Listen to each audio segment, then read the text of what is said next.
Big boss Malayalam season 6ൻ്റെ പുതിയൊരു അപ്ഡേറ്റുമായിട്ടാണ് ഞാൻ വന്നിരിക്കുന്നത്. നിങ്ങൾ ആദ്യമായിട്ടാണ് ഈ ചാനൽ കാണുന്നതെങ്കിൽ സബ്സ്ക്രൈബ് ചെയ്യാൻ മറക്കല്ലേ. ഇത്തവണ ബിഗ് ബോസിൽ കോമണറായിട്ട് ഒരാളല്ല രണ്ടാൾ ഉണ്ടാവാനായിട്ട് സാധ്യതയുണ്ട് എന്നാണ് അറിയാനായിട്ട് സാധിച്ചത്.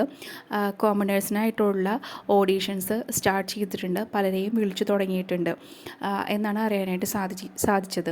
ഇനി പ്രഡിക്ഷൻ ലിസ്റ്റിൽ ആരൊക്കെയാണ് ഉള്ളത് എന്ന് നമുക്ക് നോക്കാം.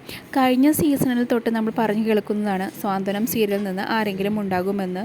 ഇത്തവണയും ആ പ്രഡിക്ഷൻ തന്നെ ഉണ്ട്. ഒരാളല്ല, ചിലപ്പോൾ രണ്ടാളും ഉണ്ടാവാനുള്ള സാധ്യതയുണ്ട്. അതായത് മഞ്ജുഷ മാർട്ടിൻ്റെ പേരും പറയുന്നുണ്ട്. ഒരുപാട് റീൽസുകളിൽ നമുക്ക് സുപരിചിതയായ മഞ്ജുഷ ഇപ്പോൾ സ്വാതന്ത്ര്യം സീരിയലിലും ഉണ്ട്. അങ്ങനെ മഞ്ജുഷയും വേറെ ആരെങ്കിലും കൂടി ഉണ്ടാകുമെന്നാണ് നമുക്കറിയാനായിട്ട് സാധിച്ചത്. പിന്നെ പല ഇൻ്റർവ്യൂകളിലൂടെ ഹിറ്റായി മാറിയ ആളാണ് ഗായത്രി ആർ സുരേഷ്. ഗായത്രിയുടെ പേര് കഴിഞ്ഞ സീസണുകളിലൊക്കെ നമ്മൾ പറഞ്ഞു കേട്ടിട്ടുള്ളതാണ്. ഇത്തവണയും ഗായത്രിയുടെ പേര് പറയുന്നുണ്ട്. ബിഗ് ബോസിലേക്ക് വരാൻ ഇൻട്രസ്റ്റ് ഉള്ള വ്യക്തി കൂടിയാണ് ഗായത്രി. അത് ഇൻ്റർവ്യൂവിലൊക്കെ പറഞ്ഞിട്ടുണ്ട്. പിന്നെ അതുപോലെ തന്നെയുള്ള ഒരാളാണ് ഹെൽനോസ് പാട്ടയുടെ പേര്. ഹെൽനോസ് പാട്ടയുടെ പേര് കഴിഞ്ഞ സീസണിലൊക്കെ നമ്മൾ പറഞ്ഞു കേട്ടിട്ടുണ്ടായിരുന്നു. അതുപോലെ തന്നെ ഈ സീസണിലും പറയുന്നുണ്ട്.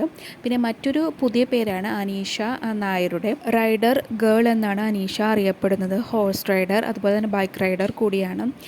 പിന്നെ അടുത്ത വ്യക്തി ഡയാന ഹമീദാണ്. സ്റ്റാർ മാജിക് ഷോയിലൂടെ മിനി സ്ക്രീൻ പ്രേക്ഷകർക്ക് സുപരിചിതമായ വ്യക്തിയാണ് ഡയാനയുടെ പേരും കഴിഞ്ഞ സീസണുകളിൽ നമ്മൾ പറഞ്ഞു കേട്ടിട്ടുള്ളതാണ്. നിങ്ങളുടെ അഭിപ്രായം കമൻറ്റായി രേഖപ്പെടുത്തൂ. ബിഗ് ബോസിൻ്റെ പുതിയ അപ്ഡേറ്റ്സിനായി ഈ ചാനൽ സബ്സ്ക്രൈബ് ചെയ്യുക.